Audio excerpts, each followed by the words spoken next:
Welcome to the Cheating Wife Stories channel. Calvin Gibson sat motionless in his home office, his fingers hovering over the keyboard as he watched the security feed on his laptop. The evening sun cast long shadows through the bay windows of their colonial-style house, but the HD cameras captured every detail with crystal clarity. On the screen, his wife Donna moved through their living room with practiced precision, arranging the scene like a theater. "You monster," she whispered to herself, adjusting her hair in the mirror. "How could you do this to me?" Her reflection showed no trace of the loving mother who had kissed their children goodbye that morning. Instead, her face held the concentrated focus of an actor preparing for a performance. Calvin's jaw tightened as he watched her retrieve a small makeup kit from behind the entertainment center. The multiple camera angles he'd installed captured every deliberate brushstroke as she created artificial bruises along her forearm. The irony wasn't lost on him. He designed this cutting-edge security system to protect his family, never imagining he'd be documenting his wife's elaborate deception. "Perfect," Donna murmured, examining her handiwork. "The judge will have to believe this." A notification popped up on Calvin's phone, a text from their eldest son, Michael, Esther's dad. "I think you need to see something else. Check camera 3 from last night." Calvin switched feeds, his stomach churning as he watched Donna in the kitchen, phone pressed to her ear. The timestamp read 2:17 a.m. Raphael, baby. "It's all coming together." She purred into the phone. Calvin doesn't suspect a thing. He's so wrapped up in his precious security systems. He doesn't even notice when I'm gone.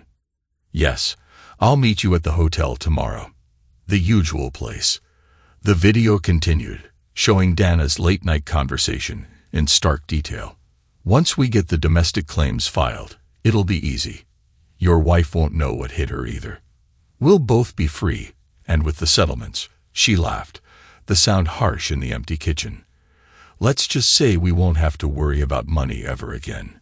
Calvin closed his eyes for a moment, centering himself. When he opened them, his expression was steel. He'd built his company from nothing, developing home automation systems that protected families. He wouldn't let Dana destroy everything he'd worked for, especially not their children's sense of security. The next morning, Calvin maintained his routine with mechanical precision. He prepared breakfast for the kids while Dana slept in, claiming one of her frequent migraines. "Dad," Michael said quietly as he helped pack lunches, "I found something else." The 15-year-old pulled out his own phone, showing a series of screenshots. "Mom's been talking to Sarah and Jason separately, trying to get them to say things about you." Calvin's hand stilled on the sandwich he was making. "Show me." Together, they reviewed the footage from the previous week. Dana and Jason's room perched on his bed with a new gaming console in hand. Their youngest son's face showed confusion and distress. "Remember what we talked about, sweetie?" Dana's voice was honey-sweet. "When the nice lady at the courthouse asks you questions, you just need to tell her how Daddy makes you feel scared sometimes. It's important that they understand." "But Dad never scares me," Jason protested, his 10-year-old face scrunching up. "He teaches me coding and helps me with my science projects." "That's because he's manipulating you, honey. Here, if you help Mommy with this, the new PlayStation is all yours." Calvin's grip on the counter turned his knuckles white. "Have you shown this to Sarah?" Michael nodded. "She doesn't believe Mom either. She caught her practicing her testimony in the bathroom last week. Mom didn't know Sarah was filming." "Keep documenting everything," Calvin instructed. His voice was steady despite the rage building inside him. "But don't confront her. Not yet." The next few days passed in a blur of discovery. Calvin threw himself into work during the day, expanding his security company's reach while quietly gathering evidence. At night, he reviewed footage, building a comprehensive timeline of Dana's betrayal. It was during one of these late-night sessions that he discovered something unexpected: a series of emails and Dana's cloud backup. He'd written the security program himself. After all, revealed a connection he hadn't anticipated. The messages were between Dana and Raphael Wolf's wife, Abigail. But these weren't friendly exchanges. They were carefully crafted lies, complete with doctored photos showing Raphael in compromising positions. "Your husband's temper is worse than you know," Donna had written. "I've seen the bruises he leaves on his assistant. If you don't believe me, check the attached video." Calvin reviewed the attached file. It showed Raphael apparently raging at an employee, but Calvin's trained eye caught the telltale signs of manipulation. The same techniques Dana used in her own staged videos. He traced the IP address of the email attachments. They led back to a private server registered to Dana's office. She wasn't just destroying her own family. She was orchestrating the demolition of Raphael's as well. A quick background check on Abigail Wolf revealed a successful art therapist who worked with traumatized children. Her social media showed a woman dedicated to healing, not the shrewish wife Donna had described in her messages to Raphael. Calvin made a decision. He reached for his phone. "Mrs. Wolf, this is Calvin Gibson. I believe we need to talk about our spouses." They met at a quiet cafe across town the next morning. Abigail Wolf had the same steadiness in her eyes that Calvin recognized in himself.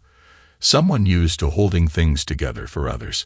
"I should have known something was wrong," Abigail said, reviewing the evidence on Calvin's laptop. "Raphael's been different lately, but I never imagined." Her hand shook slightly as she watched one of Dana's staged videos. "They're planning to take everything, aren't they?" Calvin nodded. "Dana's been coaching our children to testify against me. I assume Raphael's doing the same with yours." Abigail's voice cracked. "Emma and Lucas have been asking strange questions lately about whether I've ever hurt them. How could he use them like this?" "Because people like Donna and Raphael don't see children as people," Calvin replied, his tone measured but cold. "They see tools, assets, things to be manipulated for their benefit." They spent the next hour comparing notes, building a timeline of the affair and the elaborate scheme their spouses had constructed. Both Donna and Raphael had created fake evidence of domestic crime, manipulated their children, and planned to use the family courts to extract maximum settlements. "What's your plan?"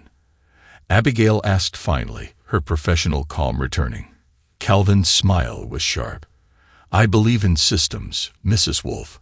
Security systems, justice systems, family systems. When someone tries to corrupt those systems, there need to be consequences." "Call me Abigail," she said. "And I agree. Our children deserve better than this." As they parted ways, Calvin received another text from Michael. "Mom's planning something big. She's in the living room with Sarah right now. Camera 1. Calvin pulled up the feed on his phone.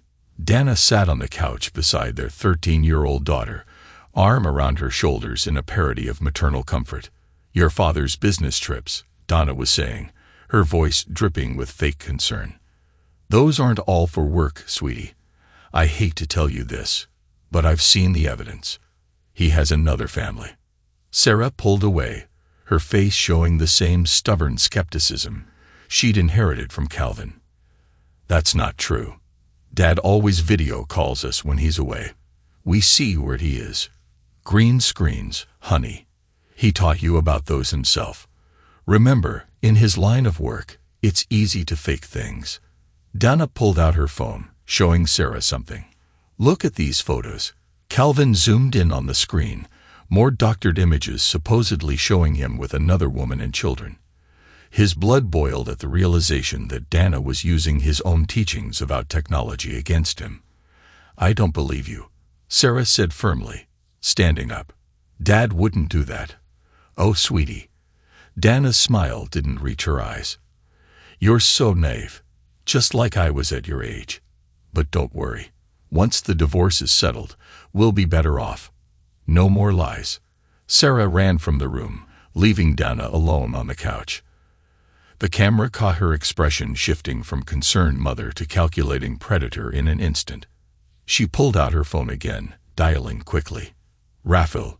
She didn't buy it. "We need to move faster. Yes, I know your kids are being difficult too. But once we get the domestic crime claims filed, of course, I can get more evidence. Calvin's such a workaholic. He never notices when I borrow his credit card. I'll book the hotel for next week.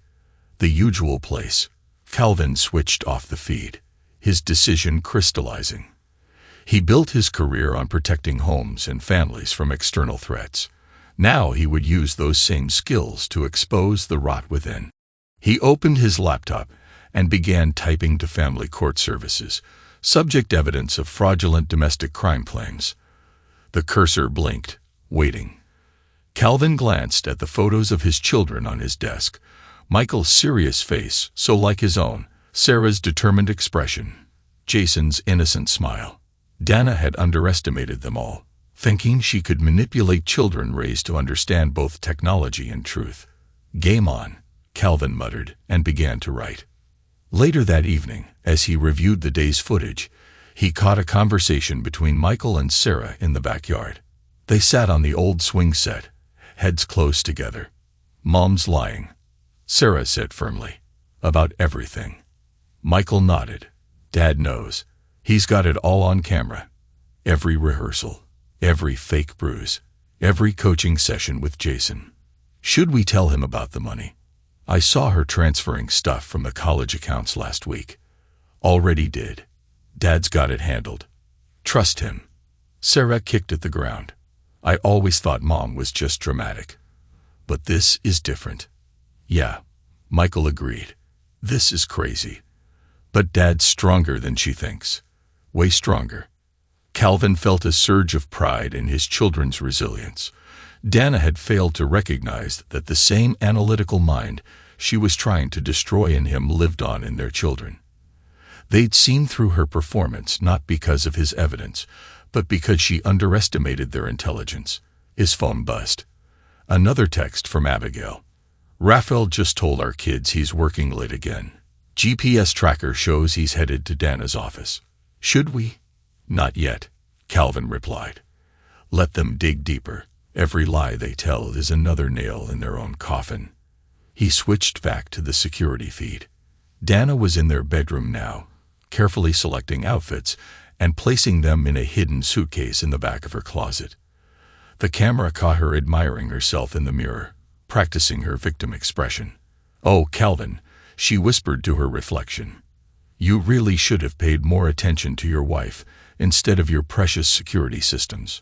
She smiled, a cold expression that had become her true face. "But don't worry.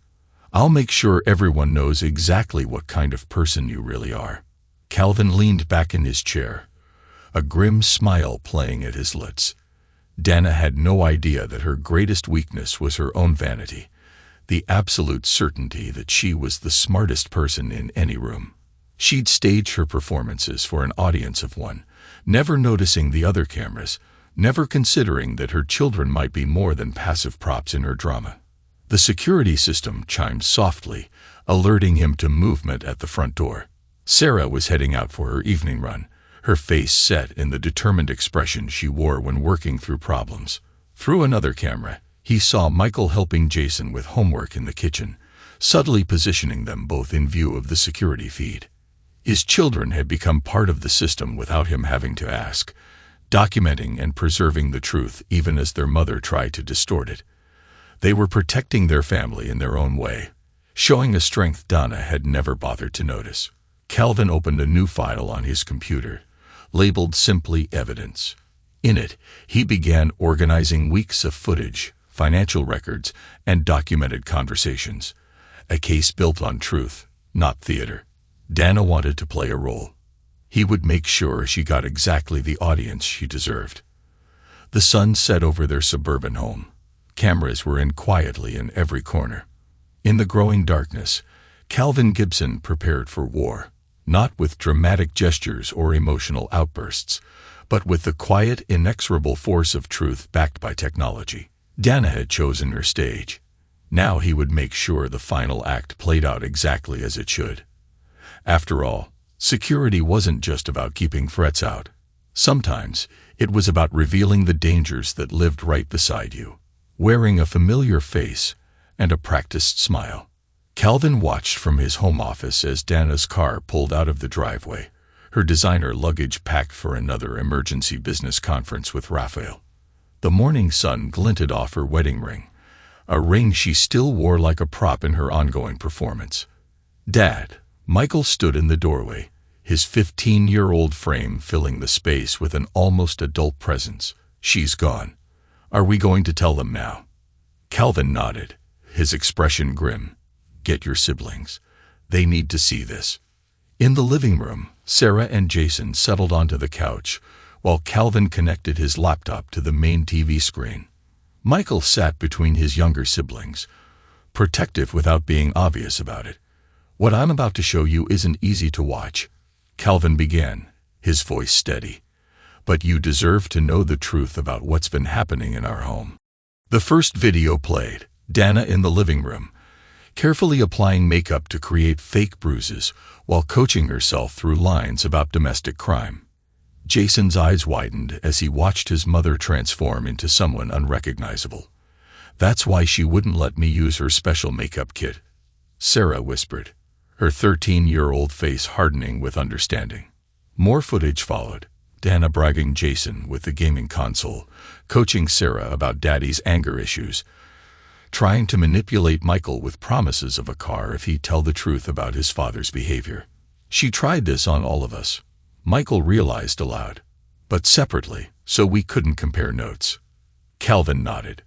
"Your mother and her friend Raphael have been planning this for months. They're trying to destroy two families for their own benefit." "Raphael," Jason's voice trembled. "Mom's boss, the one who gave me the baseball tickets." "Yes, buddy, those tickets were part of their plan too." Sarah stood abruptly, her hands clenched. "I need to check something." She ran upstairs, returning moments later with Dana's old phone, the one she claimed stopped working last month. "I saw her hide this in her craft supplies. She doesn't know I found it." The phone screen lit up. Sarah had already figured out the password, their wedding anniversary, which Dana had never bothered to change.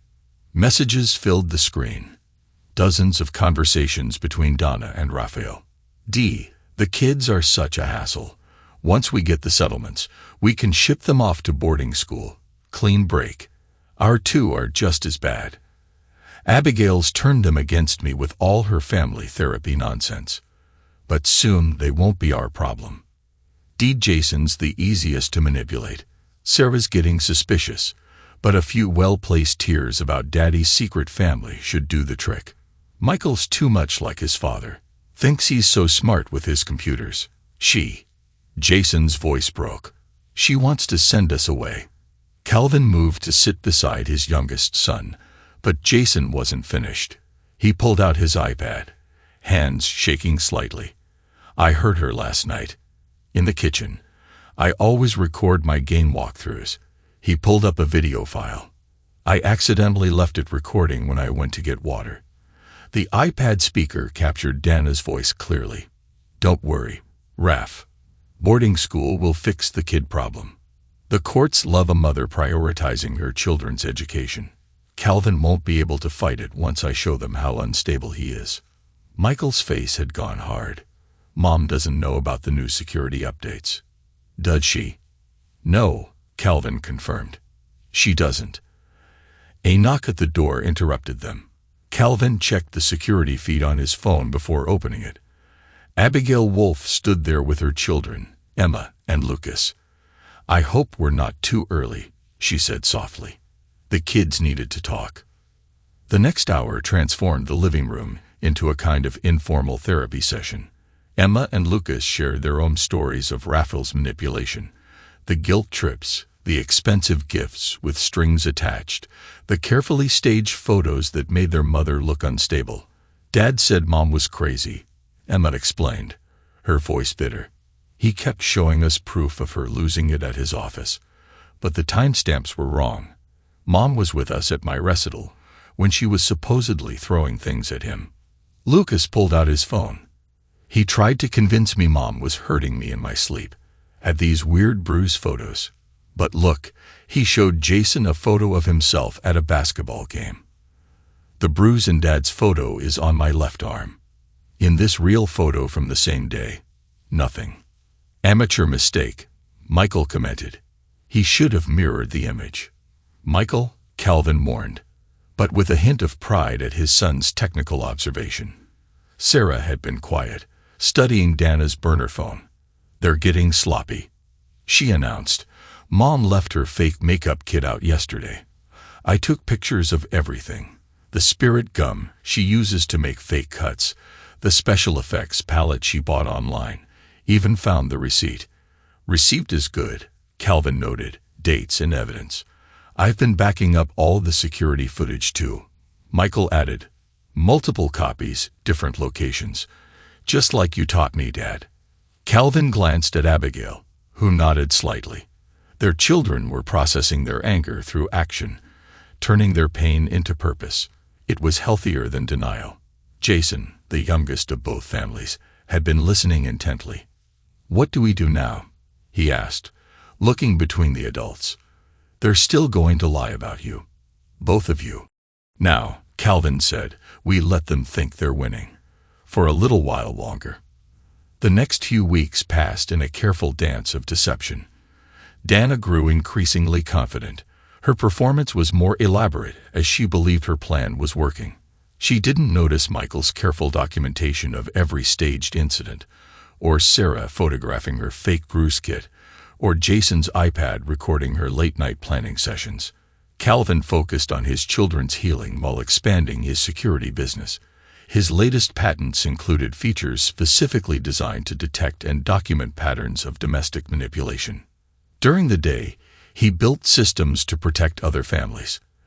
At night, he helped his children process their evolving understanding of betrayal. Abigail's expertise as an art therapist proved invaluable. She helped both sets of children channel their feelings into creative projects. Sarah began working on a documentary about digital evidence, while Emma painted powerful abstract pieces about truth and lies. Lucas and Jason collaborated on a graphic novel about a superhero who could detect deception. "They're handling this better than I expected," Abigail commented one evening, watching the children work on their projects in the Gibsons' basement studio. "But they're angry." "Rightfully so." Calvin nodded. "They need a way to confront them. On their own terms." "Dad," Michael stood in the studio doorway. "We've been talking. All of us. We want to tell them ourselves. Not in court, not through lawyers. Face to face." The other children gathered behind him, their faces showing a maturity forced upon them too soon. "We choose where and when," Sarah added. "No more letting them control the story." "The porch," Jason said suddenly. "Outside. Because they don't get to come into our home anymore. Either of them." Calvin studied their faces, his children and Abigail's, united by their parents' betrayal, but stronger for having faced it together. He saw no doubt in their expressions, only determination. "Michael, what's your plan?" His eldest son outlined their idea. It was detailed, technical, and emotionally raw in a way only teenagers could devise. But it was also strategic. They wanted to confront Dana and Raphael, with the weight of evidence behind them to show their parents that underestimating their children had been their biggest mistake. "We'll need to prepare you," Abigail said gently. "Confrontation like this won't be easy." "Nothing about this has been easy," Emma pointed out. "But we're doing it anyway." Over the next week, Calvin and Abigail helped the children prepare. They practiced what to say, how to handle potential reactions, when to step back if emotions ran too high. The children worked on their presentation of evidence. Michael organized the technical proof. Sarah arranged her photos and documentation. Jason and Lucas prepared their recordings. "Remember," Calvin told them during one practice session, "you don't owe them any reaction. Your feelings are yours. They don't get to manipulate them anymore." The children took turns playing both parts, accuser and accused. They worked through anger, tears, and even unexpected laughter as they prepared for every possible scenario. "What if they tried to say we're lying?" Jason asked during one session. "What if they say we're just kids who don't understand?" "Then we show them exactly how much we understand," Michael replied, holding up a USB drive containing months of security footage. Mom and Raphael think they're the only ones who know how to gather evidence. Sarah nodded, clutching her notebook full of dated entries about Dana's coaching sessions. They thought we were props in their performance. We're not. We're the audience they never expected and critics. Lucas added with a grim smile, giving them the worst reviews ever. As the day of confrontation approached, Calvin watched his children transform their pain into purpose. They moved through the house like silent documentarians, capturing every detail of Dana's deception. Their mother remained oblivious, caught up in her own performance to notice her audience had changed. The night before their planned confrontation, Calvin found Jason sitting alone on the porch steps, having second thoughts. "Buddy," Jason shook his head. "No, just thinking about something Mom said when she was bribing me with that game console. She said sometimes we have to pretend things are okay, even when they're not." "But that's not true," Calvin agreed, sitting beside his youngest. "It's not good." Jason's voice was quiet but firm. "Because I'm tired of pretending." Inside, Michael and Sarah were doing final checks on their evidence. Emma and Lucas had gone home with Abigail to prepare for their own confrontation with Raphael. The house hummed with anticipation. Security cameras were in softly in every corner. Calvin surveyed his children's preparations with pride. Dana had tried to turn them into weapons against him, but instead they'd become architects of truth. She taught them how to lie, but they'd learned how to document reality instead. She'd wanted them to be her supporting cast, but they'd written their own story. Tomorrow, Dana would return from her latest business trip with Raphael, expecting to find her carefully manipulated household intact. Instead, she would face the consequences of underestimating the very children she tried to use as pawns. Calvin remembered something he'd told his advanced engineering class just last week. The best security systems don't just detect threats, they preserve truth. They remember what others try to make us forget. His children had become living proof of that principle. They'd taken their mother's lessons in deception and turned them into tools for exposing lies. They'd transformed their pain into purpose, their anger into action. But tonight, they waited. A family forged stronger by the very betrayal meant to break them apart. In the quiet evening, Calvin watched his children make their final preparations. Michael triple-checked his data backups. Sarah organized her documentation one last time. Jason rehearsed his words, no longer confused by his mother's manipulations. They were ready. Tomorrow would bring confrontation, but tonight they were simply a family. Different from what Dana had tried to destroy, but somehow better, stronger, more real. The security cameras kept their silent vigil, recording truth in a house that had seen too many lies. Tomorrow, those truths would finally be heard. The autumn morning dawned crisp and clear as Dana's luxury sedan pulled into the driveway. She checked her makeup in the rearview mirror, practiced her concerned mother expression one last time. The business trip with Raphael had gone perfectly. More staged evidence, more carefully crafted lies. Victory felt close enough to taste. But the house before her looked different somehow. Still, waiting. The security cameras tracked her approach, their presence unnoticed as always. Inside, Calvin watched the feed from his office, noting Dana's practiced movements, the slight swagger in her step. Behind him, Michael adjusted his laptop one final time. "Everything's ready," his son reported. "Every file, every recording, every piece of evidence. Mom's about to learn what a real performance looks like." Through other cameras, they watched Sarah and Jason take their positions on the porch. Michael joined them, USB drive secure in his pocket. They formed a line, Michael's tall frame in the center, Sarah's determined stance on his right, Jason standing straighter than his 10 years would suggest on the left. Dana's heels clicked up the walkway, her designer suitcase rolled behind her, packed with more props for her ongoing theater of lies. She didn't notice her children's presence until she was halfway up the steps. "Darling," her voice hit the familiar note of manufactured concern. "What are you doing out here?" "It's chilly, you should be inside." "We're exactly where we need to be," Michael replied, his tone eerily similar to Calvin's when confronting technical failures in his systems. He held up the USB drive. "Let's talk about your performances, Mom. The ones you've been practicing in our living room." Dana's expression flickered, surprise quickly masked by confusion. "What are you talking about, sweetie?" "You know, Mommy's been at a business conference." "You mean your romantic getaway with Raphael?" Sarah stepped forward, her tablet displaying a gallery of photographs. "We found your burner phone. The one with all the texts about getting rid of us, getting rid of your emotional baggage." Jason added, his young voice steady. "That's what you called us when you were planning to ship us off to boarding school." Dana's mask slipped further, her practiced smile turning sharp. "You've been going through my private things. Your father put you up to this, didn't he? This is exactly the kind of manipulation I've been trying to protect you from." "Protect us?" Calvin's voice came from the doorway, recording everything. "Like the right to manipulate children, to stage false evidence, to commit perjury. You planned this." Dana snarled, turning on her husband. "Turn my own children against me?" "No, Dana." Calvin's smile was razor sharp. "You did that all by yourself. We just made sure the cameras were rolling."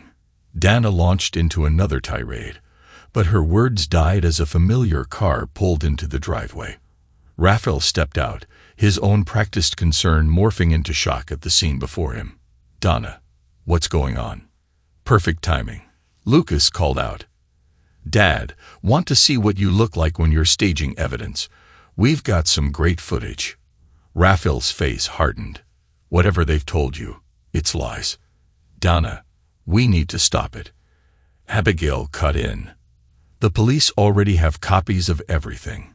So do our lawyers. Your performances are going viral in the family court system."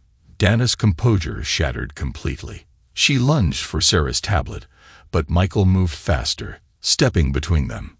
Dana's hand connected with his face in a ringing slap. The security cameras caught it all, the real harm revealing itself at last. "And that," Calvin said quietly, "is the difference between staged domestic crime and actual attack on their loved ones." "Officers," 2 police cars pulled up, their arrival perfectly timed.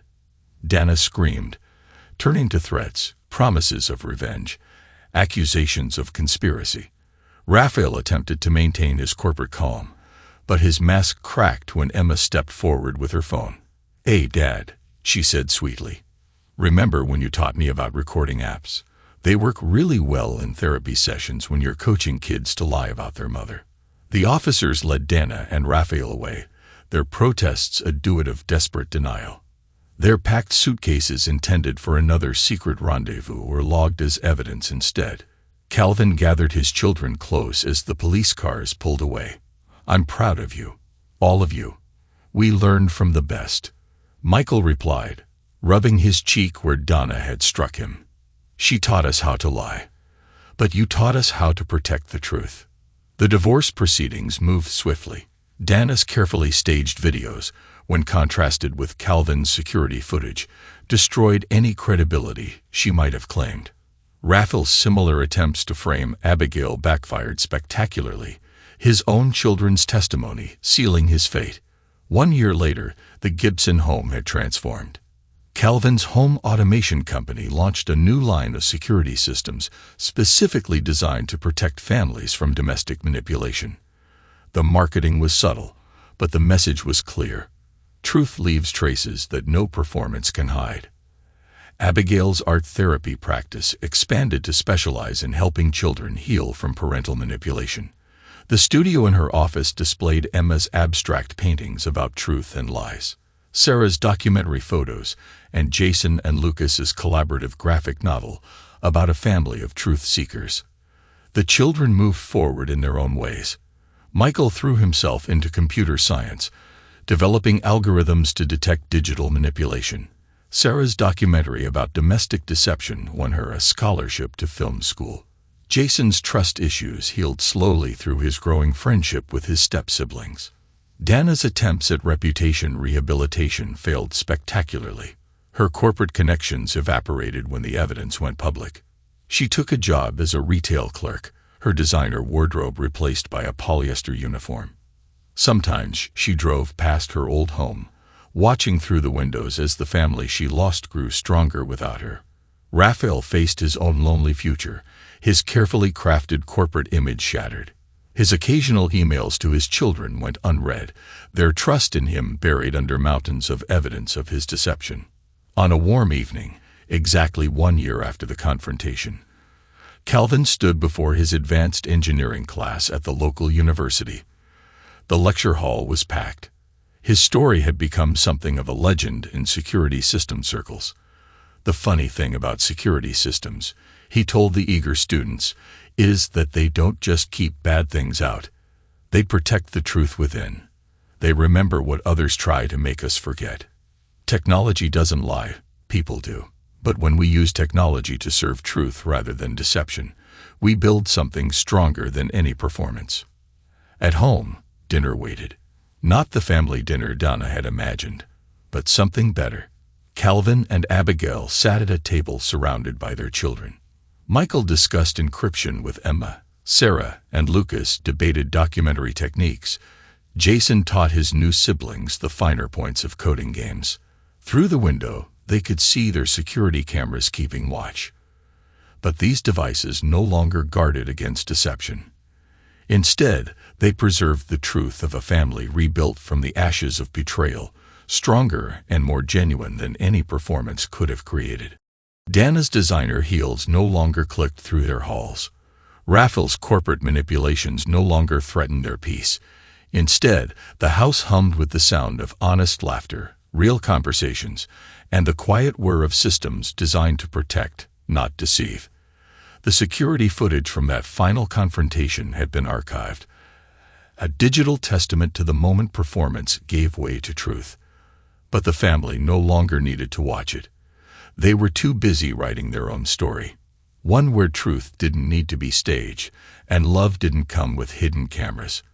Calvin's security systems still recorded everything, but now they captured joy instead of deception, healing instead of manipulation, strength instead of performance. The cameras were softly in their corners, preserving the truth of a family that had learned the hardest lesson of all. Sometimes the greatest security comes not from keeping threats out, but from letting truth shine through. And somewhere in the city, in a small apartment above a discount store, Dana watched her old family's social media updates with bitter regret. Her carefully staged life had crumbled, leaving her with nothing but the echoes of a performance that had finally met its perfect audience and received exactly the review it deserved. The truth, as Calvin always said, had a way of protecting itself. All it needed was someone willing to keep the cameras rolling. Epilogue. 5 years later, the security camera footage played on the massive screen at the International Security Systems Convention. The audience of industry professionals watched in silence as a younger Dana Gibson rehearsed her fake domestic crime scenes, meticulously applying makeup and coaching her children. The timestamp showed 5 years ago. This wasn't just about catching a cheating spouse, Calvin Gibson told the packed auditorium. Now CEO of Gibson Security Solutions, his company had become the industry leader in domestic security and abuse prevention systems. This was about protecting truth in an age of manufactured reality. In the front row, Michael Gibson, now a 20-year-old prodigy finishing his computer science degree, nodded slightly. His facial recognition algorithm had become the cornerstone of their new truth detection software suite. The small scar on his cheek from Dana's final violent outburst had faded, but the lessons hadn't. The presentation shifted to current footage. Dana Wilson, who tried reverting to her maiden name, shuffled into her fourth different retail job in 5 years. The once immaculate executive now wore discount store uniforms, her designer wardrobe long sold to cover legal fees. Her latest workplace warning was for trying to convince a young cashier to provide false testimony in yet another failed lawsuit against Calvin. "Mom still doesn't get it," Sarah commented from her seat beside Michael. At 18, she'd already won several student film awards for her documentary series on domestic deception. Her latest project followed children of manipulative parents, their stories echoing her own. She thinks she can still act her way out of consequences, Sarah continued. The footage tracked Dana's decline with clinical precision. After the divorce, she tried reinventing herself in several cities, but Calvin's security footage had gone viral in legal circles. Every law firm she approached for representation had seen her performance. Every corporate job she applied for found the evidence in their background checks. Raphael Wolf hadn't fared much better. The presentation showed him leaving a small legal aid office in Nevada, where he now handled minor traffic violations. His corporate law career had imploded spectacularly when his own recorded admissions of evidence tampering surfaced. His attempts to blame Dana had only accelerated his downfall. Last month, Calvin continued his presentation. Raphael attempted to contact his children through a new social media account. Our systems flagged the approach within minutes, Calvin noted, documenting his continued attempts at manipulation.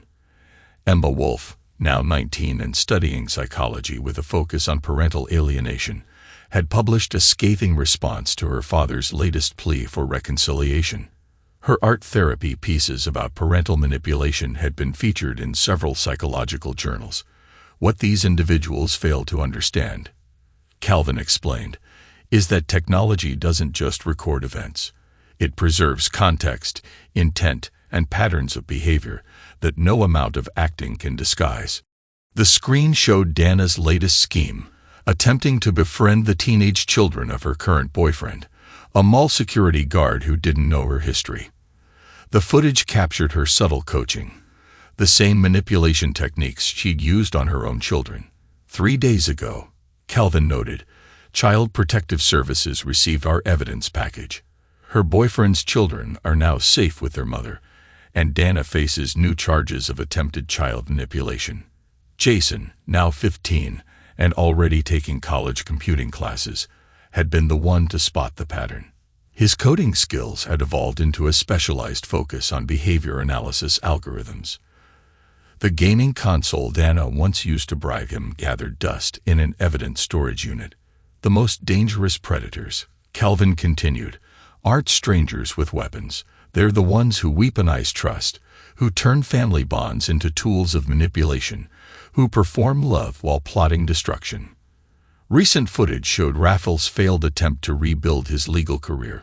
He tried starting a small practice in rural Idaho, but his former associates had spread the word. No law firm would partner with him. No client would trust him. His expensive suits had been replaced by off-the-rack blazers, his luxury car downgraded to a used sedan. Both Dana and Raphael attempted to publish their side of the story through various online platforms. Calvin noted, our systems tracked 23 different social media accounts they created, each attempting to rewrite history. Sarah clicked to the next slide, showing screenshots of Dana and Raphael's various attempts at reputation rehabilitation. Blog posts claiming conspiracy, social media rants about parental alienation, self-published ebooks that vanished under waves of evidence-backed reviews. Last year, Calvin continued, Dana attempted to approach Jason at his robotics competition. Our facial recognition system flagged her presence immediately. She was wearing a wig, colored contacts, and had gained 40 pounds. But patterns don't lie. The footage showed Dana being escorted out by security, her new disguise doing nothing to hide her familiar manipulative gestures. Jason's team had gone on to win first place, their home security robot dedicated to truth and technology. Raphael tried something similar at Emma's college art show, Calvin added. He claimed to be a gallery owner interested in her work. The attempt lasted exactly 12 minutes before our systems identified him and notified security. Both Dana and Raphael had tried therapy, claiming they wanted to change. But the security footage told a different story. Dana practicing her reformed expressions and storming mirrors, Raphael rehearsing apology speeches while Googling manipulation techniques. 5 years of documentation. Calvin gestured at the screen. 5 years of attempts to escape consequences. 5 years of proof that patterns of deception don't change without genuine accountability. The presentation shifted to happier footage. The blended Gibson-Wolf family at various celebrations. Michael's early college graduation, Sarah's film festival wins, Jason and Lucas's robotics championships. Emma's art therapy center opening. Family vacations, where genuine laughter replaced performed affection. Calvin and Abigail's wedding 3 years ago had been a study in security and authenticity. Every guest was verified, every gift screened, every moment documented by systems designed to protect joy rather than expose deception. Dana's attempt to crash the ceremony was blocked before she made it past the parking lot. Today, Calvin announced, Gibson Security Solutions launches our most advanced system yet, the Truth Guardian. It uses AI developed by my son Michael to recognize not just faces, but patterns of deceptive behavior. It analyzes micro-expressions, vocal stress patterns, and behavioral consistency. The demonstration showed the system in action, flagging Dana's latest attempt at manipulation, even through layers of practiced sincerity. Her new job interview at a family counseling center ended abruptly when the system identified her pattern of rehearsed responses. Raphael tested their beta version unintentionally, Calvin noted with a slight smile. His attempt to join a legal aid clinic focusing on family court cases triggered 7 different warning algorithms. The screen showed Raphael's increasingly desperate attempts to rebuild his life. He tried therapy, life coaching, even religious conversion. But the cameras caught him practicing his sincere faces in mirrors, rehearsing his genuine remorse, performing redemption like another role. Their tragedy, Calvin explained, isn't just the loss of family. It's their inability to recognize that truth isn't something you perform. It's something you live. Recent footage showed Dana walking past her old house late at night, watching through windows as her former family celebrated Jason's latest robotics win. She'd aged dramatically, her once perfect makeup now garish under fluorescent lights, her practiced grace turned to bitter shuffling. Mom sent Christmas cards again, Sarah mentioned during the post-presentation family dinner. Same studied handwriting, same calculated appeals to guilt. The system flagged identical phrasing from her previous attempts. Dad tried commenting on my thesis presentation, Emma added, serving salad to her step-siblings. Created a whole fake academic profile to seem legitimate. The system caught his speech patterns in under 3 minutes. Lucas, now 17 and following his stepbrother into computer science, pulled up the latest security feeds on his tablet. Dana's trying to write a memoir. Publishers keep finding our evidence collection whenever they fact-check. Raphael's doing worse, Michael noted, showing a recent surveillance photo. Lost his apartment last month, been living in extended-stay motels, still wearing his old designer watches, even though he's working as a paralegal temp. The Gibson home had become a testament to secured truth. Every room held memories documented by cameras that served protection rather than prosecution. Family photos showed genuine smiles, not performed poses. The security system watched over love freely given, not artificially staged. Abigail's art therapy practice had expanded into a full clinic, helping families heal from manipulation and deception. The waiting room walls displayed Emma's powerful paintings about truth and redemption, while Sarah's documentaries played on discrete screens. The funny thing about consequences, Calvin told his family, is that they don't require our attention to unfold. Dana and Raphael's choices created ripples that no amount of performance can smooth away. The system flagged another attempt that evening, Dana trying to contact Michael through a fake alumni association account. Her message was pure performance, filled with phrases their algorithms recognized from her previous manipulations. She's getting desperate, Michael observed, adding the data to their pattern recognition database. Running out of roles to play. Dad's the same, Emma said quietly. Saw him outside my art therapy center last week, still wearing his old power ties, still trying to look like the successful lawyer. But he was asking about janitorial positions, she continued. The security footage told the story of their decline with unblinking precision. Dana moving through a series of increasingly lower-paying jobs, each workplace eventually discovering her history. Raphael's law license permanently revoked, his corporate connections evaporated, his performance of success crumbling under the weight of documented truth. I almost feel sorry for them, Jason admitted, working on his latest coding project. Almost. But then I remember how it felt to be props in their performance. Sarah nodded, editing footage for her next documentary. They still don't understand. Every time they try to reinvent themselves, they're just reading from a different script. The cameras see through it all. The system had documented every stage of their downfall. Dana's multiple restraining orders from attempted manipulations, Raphael's failed lawsuits trying to restore his law license. They were separate but parallel descents from success to survival. Truth has a long memory, Calvin concluded. Calvin told his advanced security design class the next day, especially when it's preserved by systems designed to protect rather than deceive. The Gibson house stood as proof of his words.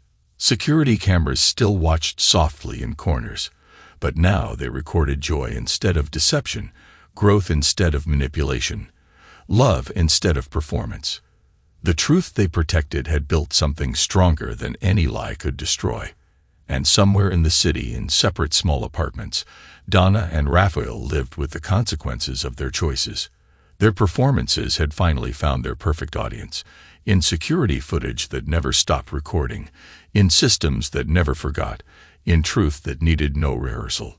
The cameras kept watching, the algorithms kept learning, and the truth kept protecting itself, just as Calvin had designed it to do 5 years ago, when performance gave way to reality, and security became about preserving honesty rather than exposing lies. The story of their downfall became a teaching tool in security design circles, a cautionary tale in family courts, a case study in behavioral analysis. But for the Gibson-Wolfe family, it was simply history, documented, protected, and finally laid to rest under the watchful eyes of systems designed to guard truth rather than conceal it. The security footage would keep recording, but Dana and Raphael no longer commanded center stage. Their performance had ended. The truth, as Calvin always said, would continue protecting itself one frame at a time. Thanks to everyone who took the time to listen to today's stories.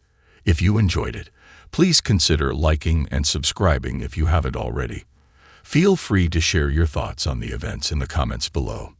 Take care.